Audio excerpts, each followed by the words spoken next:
So leo hii tulikuwa na fursa ya kufanya free service camp huku hivi Mombasa. The aim ilikuwa ni kuservice pikipiki. Wajua wanabodaboda wakati huu wanapitia wakati mgumu kwa sababu ya bei ya mafuta.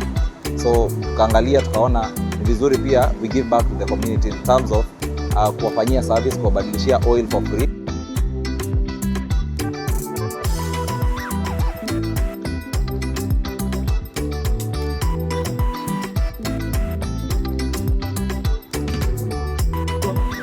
Boxer 125 HD from the word HD, it's a heavy duty bike.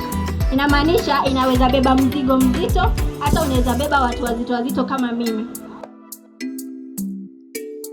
Na kama ni mpya, sasa mimi nimejaa na furaha.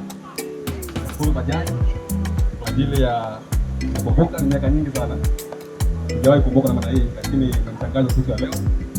Nashukuru chairman wangu kwa ajili ya support hii.